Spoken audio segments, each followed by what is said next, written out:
Tuna is commonly perceived as a safe, lean, and convenient protein, especially in its canned form, and it is often recommended in general nutrition advice for weight management and heart health. It provides high-quality protein, B vitamins, selenium, and varying amounts of omega-3 fatty acids, particularly in fresh or frozen varieties. Because it is lower in fat than many oily fish, tuna is often seen as a lighter option.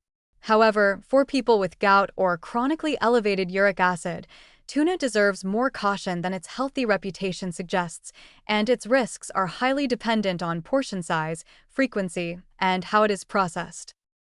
The central concern is purine content, which places tuna in the moderate to high purine range among commonly eaten fish. While it may not be as extreme as anchovies, sardines, or herring, tuna still provides a meaningful purine load that can raise uric acid levels in susceptible individuals. This effect is not uniform across all types of tuna. Darker muscle cuts, species with higher activity levels, and certain processing methods tend to concentrate purines more than lighter cuts. As a result, two tuna meals that look similar on the plate can have very different effects on uric acid, making tuna a less predictable choice for gout control. Canned tuna introduces additional problems. Processing does not remove purines, and in some cases may make them easier to absorb. Tuna packed in oil or brine is often eaten in larger quantities because it is inexpensive, shelf-stable, and easy to add to meals. A single can may contain what amounts to a large protein serving, delivering a purine load comparable to or exceeding that of a full meat portion.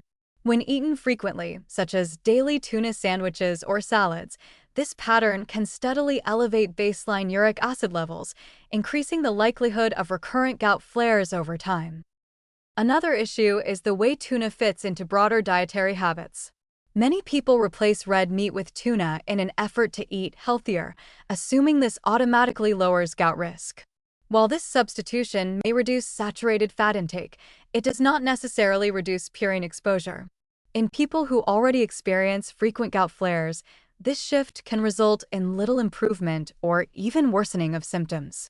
Tuna is also often paired with refined carbohydrates, salty condiments, and sometimes alcohol, all of which can compound metabolic stress and impair uric acid excretion. It is also important to note that the omega-3 content of tuna, while beneficial for cardiovascular health, does not prevent uric acid formation or crystal deposition in joints. The anti-inflammatory properties of omega-3 fats operate through different biological pathways and cannot counteract the fundamental biochemical process that links purines to uric acid. This disconnect can be confusing, leading people to continue eating tuna during periods of gout instability under the assumption that it is helping rather than harming. For individuals experiencing active gout flares or frequent attacks, tuna can be particularly risky. During these periods, the body's tolerance for purine intake is lower, and even moderate amounts can prolong symptoms or trigger additional flares. Repeated small spikes in uric acid may not always cause immediate pain, but they contribute to cumulative urate deposition in joints and soft tissues, increasing the risk of chronic gout complications such as tophi and joint damage. From a practical standpoint, tuna should be consumed with restraint by people prone to gout. Portions should be kept modest, frequency limited, and intake reduced further or avoided entirely during active flares. Choosing fresh or frozen tuna in smaller servings rather than large amounts of canned tuna may offer slightly better control, but it does not eliminate risk. Hydration and avoidance of alcohol can help reduce the impact, but they cannot fully neutralize tuna's purine contribution.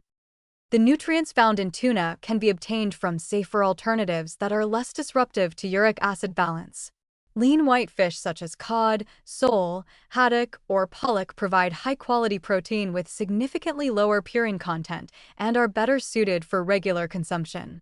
Omega-3 fats can also be sourced from lower purine fish eaten in moderation or from plant-based sources such as flax seeds, chia seeds, walnuts, and algae-derived supplements.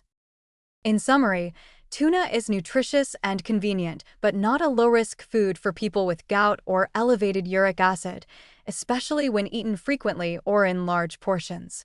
Its variable purine content, Widespread use in canned form and reputation as a healthy default make it easy to overconsume.